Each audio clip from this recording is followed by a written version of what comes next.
All right. Good afternoon. I do not have anything from the top, so Matt, you want to kick us off? Oh, well, that's a surprise. You want to say anything about your former boss?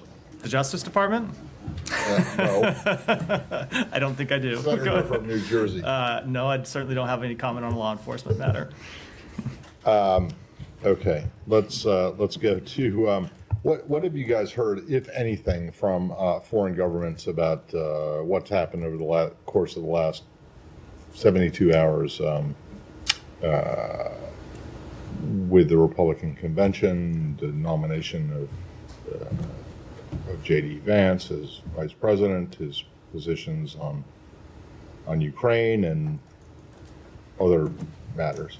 So I'm not aware of any specific conversations about either the vice presidential nominee of the Republican Party. Obviously, when you had NATO in town last week, you did have a bunch of conversations on the sidelines of events between people all around town about the election in the United States, just as we have conversations, social conversations about elections in other countries. I think people are well aware of the election that's happening here, but I'm not aware of any specific conversations over the last 24, 72 hours about the Republican convention. Okay. I'll leave it there because Definitely. I'm sure people want to go to the Middle East. I have to Gaza. You said yesterday that you had seen civilian casualties come down from high points of the conflict and from where they were 6 weeks ago, but that you wanted to see them end completely. Palestinian health officials said at least 57 people were killed in Israeli bombardments. Does this increase your concerns at all, and have you raised this with your Israeli counterparts? It doesn't increase our concerns because we have had extraordinary concerns about civilian casualties for some time. And that's why we are pushing so hard, not just pushing, but actively negotiating to get a ceasefire that would stop this daily tragedy where you see innocent Palestinian civilians being killed as a result of this war. But even before we get to what we hope will be a ceasefire, continue to push Israel to take further measures to minimize civilian harm. The Secretary pushed Ron Dermer and National Security Advisor Hanegbi when they were here yesterday. We understand. Look, in all of these strikes, Israel has said publicly that they were striking militants, and of course we've seen reported deaths of militants, including Hamas leaders in some of these strikes, but we've also seen credible reports of civilian deaths. And so it is why we continue to push so hard for a ceasefire, which is the way to really get a lasting solution to the ongoing violence in Gaza. Hamas has accused Israel of stepping up attacks to try and derail efforts for a ceasefire deal. Do you have any concern that is the case? No, I don't think. I don't think the strikes that they are taking have anything to do with a ceasefire deal. I think, as they've said publicly, they're trying to, as they have done from the days right after October 7th, trying to degrade and ultimately end Hamas's ability to launch attacks on the state of Israel. Separately, we have heard from Israel repeatedly, publicly. We've heard from them privately that they are committed to trying to reach a ceasefire. They're committed to the proposal that they put forward and that the president outlined publicly over a month ago, about a month and a half ago now, and they continue to remain engaged in the talks to try to reach a ceasefire. Can I follow up? I'll come back to you. Yeah, Said, go ahead. Yeah. On this point that was just raised, I mean, Israel says that they were targeting Hamas, but you don't have any independent sources that confirmed there was actually Hamas leaders in that building that was targeted. Do you? I do not. With respect to this particular strike, no, I do not. Now, we have seen credible evidence all throughout this war that Hamas has hidden its fighters, hidden its leadership inside civilian infrastructure, inside schools. I can't speak with respect to this specific strike, but certainly those are actions that are consistent with the pattern of behavior we have seen from Hamas. Where was that? Can you share with us some of that behavior, the pattern of behavior in particular places and so on? Yeah, in fact, Said, I remember you and I having this exchange several months ago, and I emailed you an article that detailed Hamas's long history of hiding and I think it was actually more than one article, several articles detailing Hamas. My point being, you don't need intelligence assessments from the U.S. government or anyone else. Hamas's long established behavior of hiding in civilian sites predates October 7th, and certainly we've seen it over the course of this conflict. But that makes, let's say, targeting one person worth killing 100 people? We don't want to see we do not want to see civilians die. Now, I would say a lot of this would be solved if Hamas behaved like a military organization. We talk about other conflicts where this is not an issue because you don't see the military leadership hiding in hospitals, hiding in schools, hiding in religious sites, hiding in apartment buildings.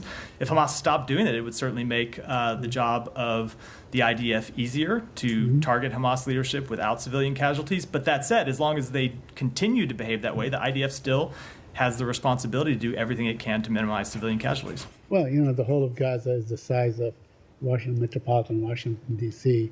It is a guerrilla force. It's not an army. They're not allowed to have airplanes and tanks and so on. But the size of Gaza does not justify hiding your fighters inside a hospital or inside a school. Let me ask you about something that you just said. That Israel wants to degrade and deplete and render Hamas totally incapable of launching an attack like the one we saw on October 7th. Well, the president himself said that Hamas was unable to do that anymore back on the 31 of May, didn't he?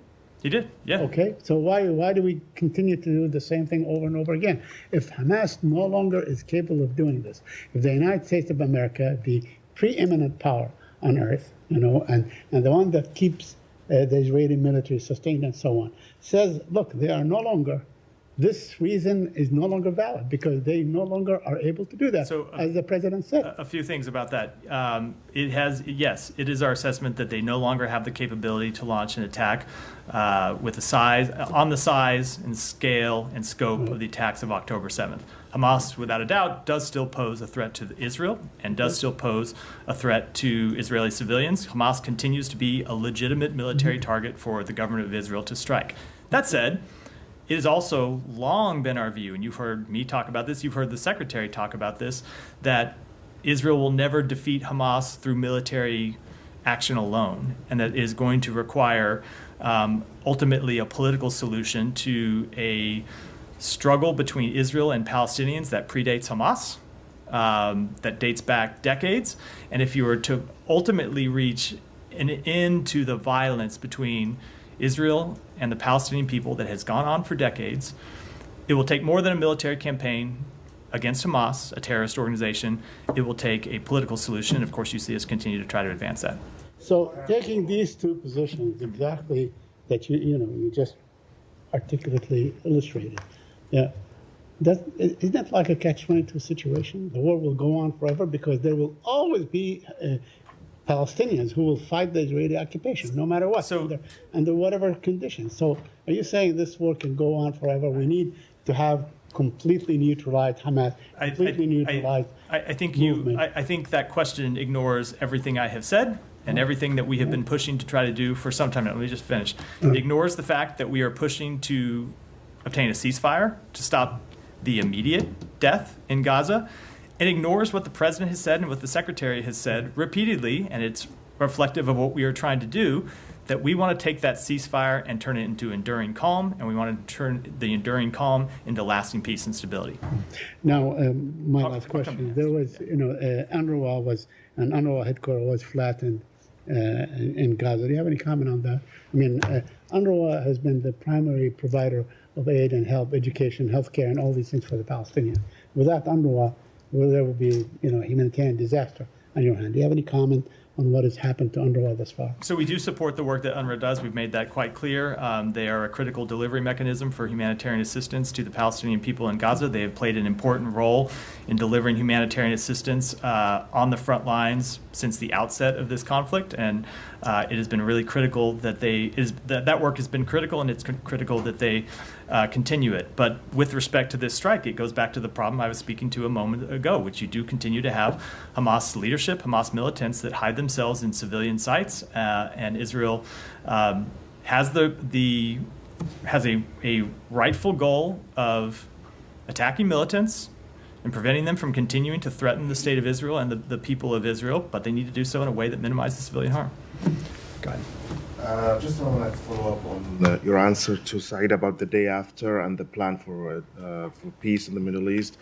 You've been, I mean, from this podium or even from many other platforms in the U.S. government, you've been pushing for months now for a day after plan from the Israelis, and you're pushing with the regional players to find a formula for a peace that will last, everlasting peace. But what we hear from the Israelis is in a different page. They are opposing any Palestinian control of Gaza. They're not willing to enter any discussion internally about the day after.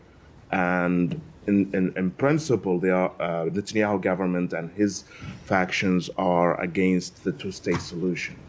You've been pushing for months. Do you have any way of pushing more or exerting more pressure on the Israelis to engage in that? So a few things about this. Just one kind of factual note. So with respect to plans for the day after, I spoke about this a little bit lately. We have seen the Israeli government start to develop more of their own plans and put more of their own plans forward. Not as advanced as we would like to see, certainly, but just as a factual matter, they have been starting to have those conversations internally. They've been having those conversations with us, and I believe they've been having those conversations with others in the region as well.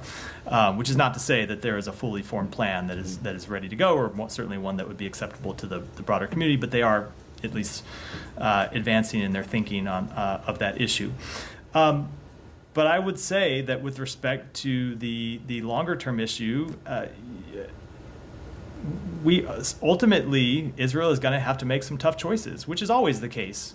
It's been the case with this struggle between Israel and Palestinians for decades, that ultimately resolving it requires tough choices by both sides of this conflict. And to get to, in our view, a lasting end of this conflict, it's going to have to take tough decisions by Israel.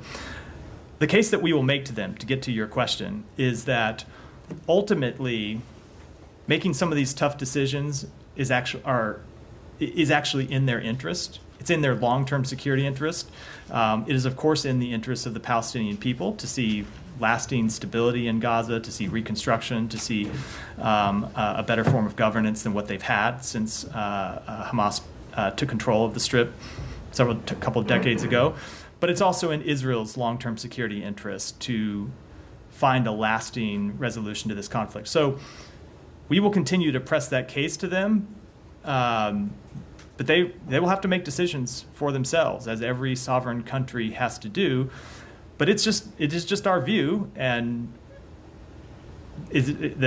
we certainly hope that the people of Israel will ultimately endorse this view as well, that continuing to have this long-term security threat staring them in the face is a problem for their security, and it is a barrier to their long-term integration with the region, which is something Israel has wanted from the very founding of the state. What's the Palestinians' options here? I mean, until the Israelis or Israeli government reach a sober moment to accept that it has to do tough choices, as you said, what are the Palestinians' options to fight this occupation? That would be acceptable to you. So when you say Palestinians, I don't know if you mean the Palestinian people, if you mean the Palestinian Authority. There are lots of different ways. What was the answer? Let's just say the Palestinian Authority. The Palestinian Authority. So there are lots of different answers. That's why I asked. There's lots of different ways to answer that question.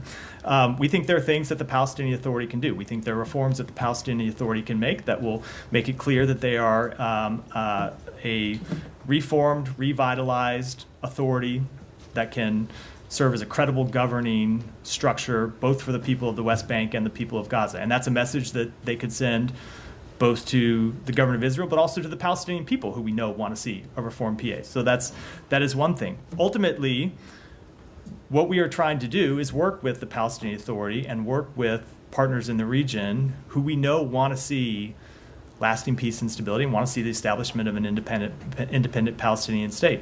And so that's what we'll continue to do. Go ahead. Regarding specifically the attack on Saturday, Israel's attack on Gaza's Khan Yunis. So Israel said it was targeting Hamas commander Mohammed Deif and they're yet to confirm whether he was killed or not. Do you expect them to confirm it soon? If they won't, does this concern you? Because we know more than 90 civilians killed, including children, but we don't know whether the Hamas commander was killed or not, or even he was there after all. So with respect to Mohammed Deif, I will defer to the government of Israel to speak, to determine when they might be able to make some kind of assessment and when they will speak to it. That's ultimately a call for them to make. We do know that they were successful in killing other militants, including a Hamas commander in that strike. But that said, to answer the question, no, the deaths of any civilians are not acceptable. We don't accept the deaths of civilians in any strike. And that is why we continue to push for a ceasefire to stop this daily death inside Gaza. Do you think these kind of situations hamper ongoing ceasefire negotiations? Because we know civilians killed at the moment, but they're yet to confirm the Hamas commander they said they were targeting was killed or not. Do you think these kind of vague situations hamper the ongoing ceasefire process? Because we know the U.S. want to seal the deal as soon as possible. So I'm not going to speculate. I'm going to speak to what we've seen. And what we've seen is that the ceasefire negotiations have continued. And despite various public statements that are made by both sides on this conflict from time to time, what we have actually seen in the negotiations is pushing forward to try to get a deal. So I'm not going to speculate about what could happen. Obviously, people can always pull out of negotiations for their own reasons. We hope that won't happen. We haven't seen it happen yet. What we have seen has made us believe we can get to a deal, which of course does not mean that we will. We're going to continue to try to push for one. Thank you. Yeah. Yes, sir. Thank you so much. Sir, you said that Hamas is a military organization, of course, several times. Terrorist organization, I think. It's Hamas is a terrorist organization that does have certain aspects of it that make it look like a military. Yes, it's ultimately a terrorist organization. Yes, sir. One, who is supporting them, who is financing them, and they have had miles and miles of underground tunnels going from there to different places, and terrorists are living there, were living, and they were sharing all these tunnels. So where do we stand? Where do we go from here? Who is supporting them? And they have headquarters in Qatar. They have been largely financially backed by the state of Iran, which is why we have taken actions to hold Iran accountable for its financing of not just Hamas, but other terrorist organizations in the region. Can I go back to something you said in Sure. response to an earlier question? You said several times Israel is going to have to make tough decisions. I think you said 3 times. Does Hamas not, or do the Palestinians not have to make tough decisions too? Why are you saying No, they all do. on Because Israel? the question was about Israel. The question was about But your answer, the question was about the state of Israel, and that's why I talked about Israel. I did in a question about what the Palestinians could do. I talked about tough things that the Palestinian Authority need to do, including making internal reforms. I mean, your understanding of how this whole conflict started is still that it was Hamas attacking Israel, correct? On October 7th, yes, absolutely. Okay.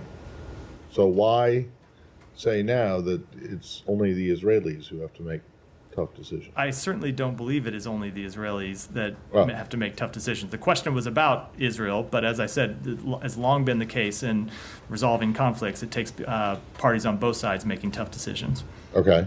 So Hamas has to make a tough decision too? Is that Well, it depends how you look at it. We think it ought not to be a tough decision to reach a ceasefire because it would alleviate the suffering of the people that they claim to represent. But it certainly has been tough. Well, It has been tough for them to come to that decision Well, here to date. Well, okay, fine, but then it ought not to be a tough decision for Israel either, right? Because they would get, according to you, according to your theory here, if they take a tough decision and agree to a ceasefire, they're going to be safe. So ought not be, but would that the world were so simple, Matt. Would that the world be so simple. Okay. Go ahead. Same in connection with what I had. Recently, in this question, recently Prime Minister Modi of India was in Moscow meeting with President Putin. They discussed about this situation in the Middle East in a big range many times, including this time when NATO meetings were going on here.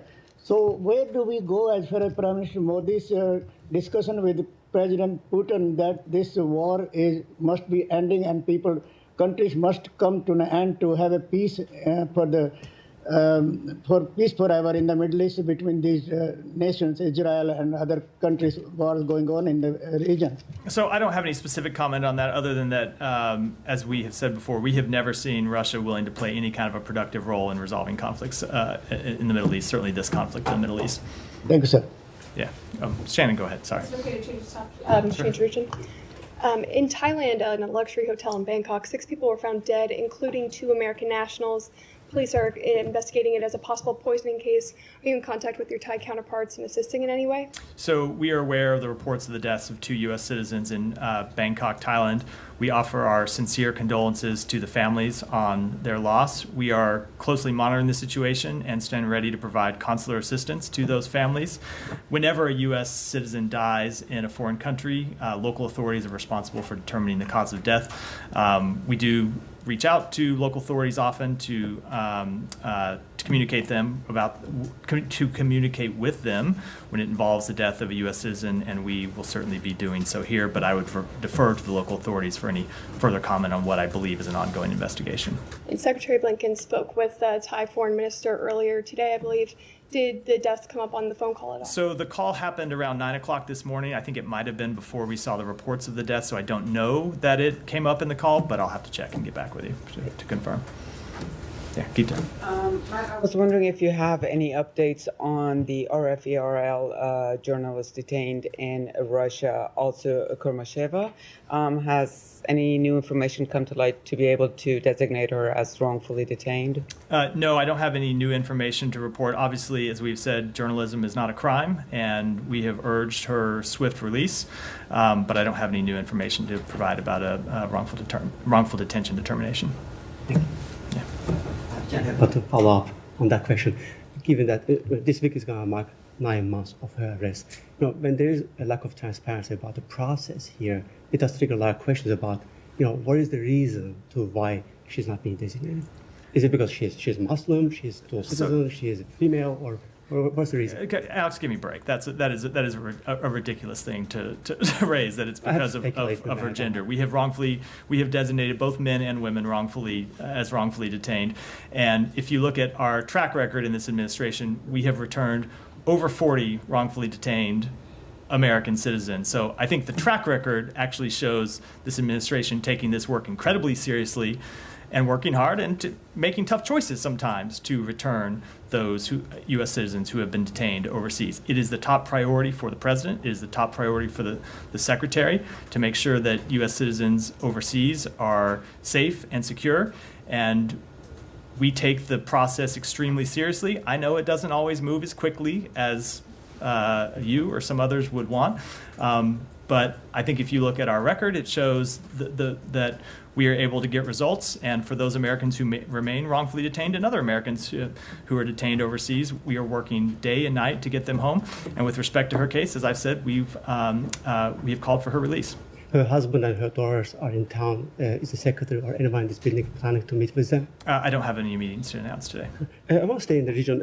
Russia's Lavrov just landed in New York this morning, along with Zakharova and others. Both are actually under current U.S. visa restrictions. We have discussed that previously in previous years that you guys comply with obligations, 1947 agreement. But the question is, how does it look like right now? I mean, we discussed just 3 weeks ago how Russia not only violates the UN Charter, but also does violate UN sanctions on North Korea.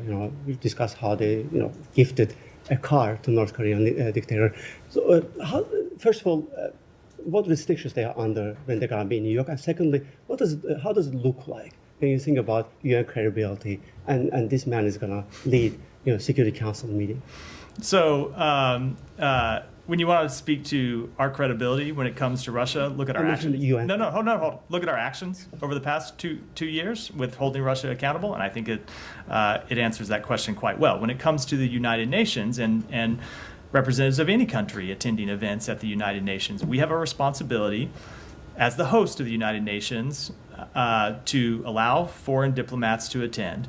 That is an obligation that has been upheld for decades by administrations of both parties, and it's one that the United States takes seriously. That said, we do have the ability to impose restrictions to make sure that diplomats that do attend for legitimate UN meetings only can participate in those meetings and can't take off on, say, tourism visits across the United Is the States. Secretary planning to boycott his ministerial?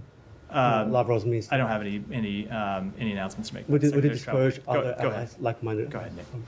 Follow up on Menendez, just seeing reporting that he had continued to receive foreign policy and intelligence briefings despite being accused of being a foreign agent for Egypt and Qatar, now convicted. From a State Department perspective, is that cause for any concern? I just don't have any comment on that at all. It remains a law enforcement matter, and ultimately, the question of who receives those type of briefings is a matter for the Senate to decide. Yeah, Jack. Sorry, just a quick question on Vance, who Trump picked as his running mate yesterday. He's been a vocal critic of U.S. aid for Ukraine and has said that Britain was an Islamist nuclear-armed country. What's the administration's view of this, and do you have any concerns that this could endanger the relationship? So I'm going to probably have a tough time over the next few months when there are going to be a lot of claims made on the campaign trail that I want to respond to and probably shouldn't respond to. So I will instead just speak about our record and our record of support for Ukraine. And ultimately, I think the question really comes down to not just what we support and what anyone else in public life supports, but what the American people support. And what we have seen is when it comes to Ukraine, the American people strongly support continued assistance to Ukraine. They strongly support allowing Ukraine and helping Ukraine to defend itself against Russia's aggression. And it's not just the American public, but it's bipartisan majorities in both houses of Congress. And when you saw the supplemental appropriations bill finally get a vote after obstruction on one side of the aisle, we saw an overwhelming vote in support of military assistance. So I think that's probably where I should leave it with that. And with respect to the United Kingdom, look, we have a long-standing, close relationship, a special relationship with the United Kingdom. And despite any kind of I won't comment at all. I think the American people understand the importance of that relationship and would reject any attempts to mischaracterize it. Yeah. The U.S. and Saudi Arabia yesterday signed an agreement on space. What's the importance of this agreement, and is it part of the larger package that the U.S. is working with Saudi Arabia on? So that is a separate agreement from the ongoing discussions we have had with Saudi Arabia about what further regional integration would look like and what improved bilateral relationships and expanded bilateral agreements between the United States and Saudi Arabia would look like in the context of regional integration. So it is a separate agreement. That said, the specifics to it, I'll have to take the question and get back to you. Thank you.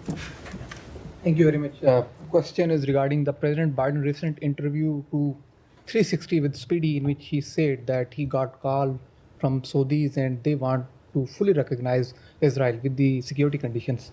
The question is, we have seen a brief security brief by the National Security Team to the Congress about the nuclear cooperation, that is civilian nuclear program with the Saudi Arabia. And we got mixed reactions from the Congress, from the Republicans and Democrats. Some wrote a letter to President Biden to condition it with the non-proliferation, and some said like you have to look twice on this. So it seemed like there is some prioritizing by the US, and in this interview President Biden didn't mention anything that Saudis are mentioning two-state solution for the Palestine. So is there anything under consideration regarding just with the security guarantees for the normalization between Saudi Arabia and Israel? So do you mean, I'm not sure I fully understand the question. Do you mean that we would just do an agreement with Saudi Arabia absent? With the security deal context. Oh, yeah. No, look, you've heard me speak to this before, and you've heard other leaders of our government. No, this is a package deal that it all works together, or it doesn't really work at all. And we've heard the government of Saudi Arabia say that something that's important for them for normalization is to get a legitimate path to two states. And so we continue to look at this as something that we believe is very important, something that we believe is hopefully achievable, but no, we're not pursuing a separate agreements. one on Pakistan. Two more security personnel got killed in a hours-long exchange of fire with the terrorists. And again, these are terrorists coming from the safe havens in Afghanistan. So you spoken many times from this podium. And the question is, do United States have some concerns with the persons who took responsibility or who took guarantees in Doha agreement that they will not let them use this soil against the neighboring Pakistan, who've been a U.S. ally? So you have any concerns? You have anything on this? You have anything on this? Sure. So I'll first say that of course, the Pakistani people have suffered greatly at the hands of violent extremists and terrorists. We have a shared interest with the Pakistani people and the government of Pakistan in combating threats to regional security. And yes, we do continue to urge the Taliban to ensure that terrorist attacks are not launched from Afghan soil. That has been a priority for us in engagements with them, and it continues to be. Yeah, Michelle. On the diplomatic solution between Israel and Hezbollah, is there an agreement already ready to be signed in case there is a ceasefire in Gaza? So I'm not going to speak in detail to the diplomacy that we have been pursuing to resolve the conflict across the blue line, other than to say that it continues to be our assessment that it's important to get a ceasefire in Gaza to unlock the possibility of an agreement to that conflict. So it's something that we're pursuing, but you've heard Hezbollah say publicly that if there is a ceasefire in Gaza, they will stop their attacks on Israel. We don't think they need to wait for that, but certainly that's what they've said. So we'll continue to pursue diplomacy to resolve that conflict, but we really do think a ceasefire in Gaza is important to unlocking a further possibility of achieving it. Thank you. Who's that? Yeah, go ahead. Thank you very much. Joel, I'll come to you next. Yeah. Thank you very much. I knew there was somebody over there. There was somebody over here that had their hand up. Go ahead. Thank you very much, Matt. As you mentioned earlier, that elections are getting close, so you are going to be asked questions about campaigns. So Sarah Sanders, when she was the spokesperson at the White House, her child and my child were in class, but for 4 years, I did not go to the White House press briefings.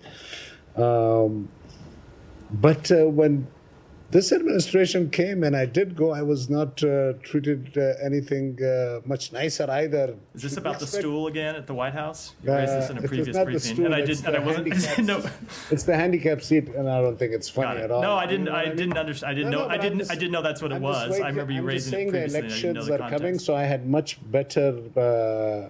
I had very good hopes from President Biden administration regarding the media treatment. What I'm saying is that during their time, I did not even go once for the press briefing because their attitude. Let me just interrupt you quickly to ask that you get to the question. Sorry. As much as I enjoy the extended wind-ups. So Voice of America had asked you a question that Taliban are asking about the helicopters from Uzbekistan, and you had said that you would reply them back. Is there any update about those helicopters or no? We did get back to Voice of America. If you're interested in the answer, I'll take it back and get the same answer back to you. Just one last question. Last week, a couple of weeks ago, I had a chance to listen to one of the three amazing diplomats, Ambassador Munter, Ambassador Hale, and Ambassador Peterson. And Peterson, they all served in Pakistan as ambassadors. One of them said that it's great that Pakistan is off the back, so we don't have to pay billions of dollars every year. Ambassador Ann Peterson said that the fifth largest country in the world should not be let down and should not be the way it is basically right now. Just give me a little bit of the Indo-Pacific strategy. Where is Pakistan fitting in this whole situation right now? Because from what I see, Pakistan seems to be going down in almost every aspect that I can think of. So Pakistan continues to be a close partner that we work with on a number of important matters, including improving the Pakistan economy. You've heard me speak a number of times to the importance of securing an IMF facility and Pakistan making reforms in that regard, and we'll continue to do so. All right, Thank Joel. you, Matt. Thanks, Matt. Just wanted to, I guess, follow up really briefly on the Saudi Arabia question. Yeah. Just be clear that the president's characterization of it was broadly correct. And then, do you think that you have time to, in this administration, to work out that kind of deal if events unfolded in Israel the way you want, or has that window closed? So I don't want to put a timeline on it. Partly because, look, you've heard the secretary say that in his conversations with the Crown Prince of Saudi Arabia, there are two things that he needs to be able to reach a deal. One is calm in Gaza. Two is a path to an independent Palestinian state. We don't yet have a calm in Gaza, so it's a little hard to speculate about the timeline of a normalization deal when we haven't reached the first milestone. So we're going to continue to push to get calm in Gaza, to get a ceasefire. We have plans we are working with our partners in the region on security and governance and ultimately reconstruction for Gaza in the period after a conflict. And as part of that, we are discussing with Saudi Arabia what a broad normalization integration deal would look like. But there is a lot of work that remains to be done to get there, including, of course, the question about a ceasefire in Gaza. Okay. And then if I could just follow up also on the Russia question. Sergei Lavrov's in New York today, and he mentioned, obviously there's been talk about possible more, peace talks with Ukraine and Russia at some point. He mentioned that a political diplomatic solution must be accompanied by concrete steps to eliminate threats to the Russian Federation from the Western Euro-Atlantic direction. It seems to be a reference to that draft treaty they put out in 2021. I know you're very deferential to the Ukrainians in terms of talking about the Ukrainian position there. Are you guys willing at all to have some kind of larger conversation connected to that process? And what do you make also? He mentioned that it would have to be, take into account geostrategic realities on the Eurasian continent. There's been a lot of talk in this room and elsewhere about China enabling Russia's defense industry for the war in Ukraine.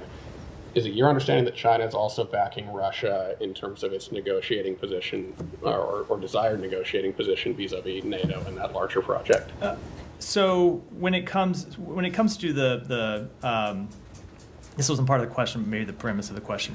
You're right that we do think that Ukraine needs to be at the forefront of any diplomacy to end the war because they are the victim of this aggression. It is their territory that's being occupied. It's their people that have been killed, that continue to suffer as a result of a war that they did not start, that they've suffered from, and in fact they've been suffering from for 10 years now. Of course, it's not just a war that started in February of 2022. So it is important that Ukraine be in the driver's seat for what is ultimately their future, and we will support them in whatever way possible. To the larger question you asked about it, though, the problem with that formulation, not the formulation of your question, but the problem with the formulation from the foreign minister is there's no one in Europe that is threatening Russia. There's no one in Europe that was threatening Russia before the invasion of Ukraine, either the invasion of Ukraine in 2014 or the full-scale invasion in 2022. What Russia seems to see as a threat is a democracy functioning on its borders. And that's just not a legitimate view. There's not been a military threat. No one has threatened to take Russian territory, to take Russian land. So we reject that view, and so we'll continue to work with our Ukrainian partners on where diplomacy can take ultimately ending this conflict with a just peace, not just a peace, but a just and a lasting peace. With respect to China, look, we have seen, as you said, further relationship between China and Russia, and it's not just with respect to revitalizing the defense industrial base. It is also with respect to being a major strategic partner of Russia. You've seen close ties between President Putin and President Xi, with visits between the two. And so I can't ultimately predict where it will go. What I can tell you is that when we have talked directly to the Chinese government, we have said that ultimately we would hope that they could play a productive role in ending the conflict, but it needed to be a role that recognized who was the aggressor and who was the victim. And it was not just getting peace for peace sake, but also getting peace that was a just peace and a lasting peace for the state of Ukraine. But ultimately, I can't tell you what they're going to do. Sure. Saudi Arabia. Sure.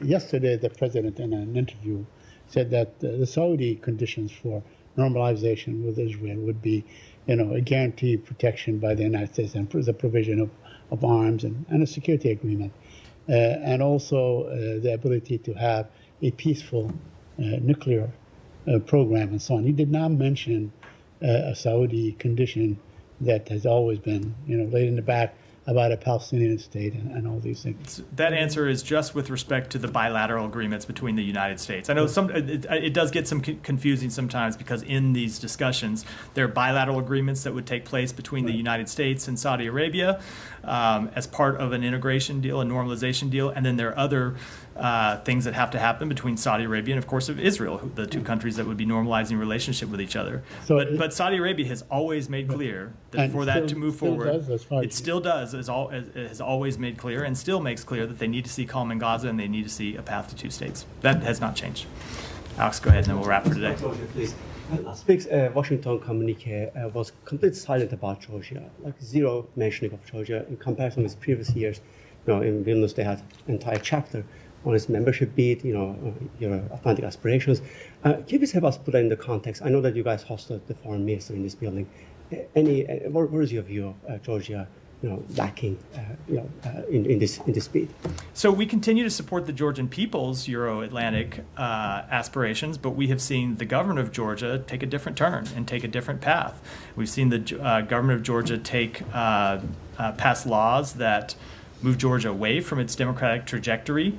As you know, you've spoken about the law that they passed and how the effect that it could have on civil society and the way it could enable government crackdowns on legitimate democratic rights. And so it is the Georgian government's actions that have fundamentally altered its relationship with the United States, but not just with the United States, with countries in Europe.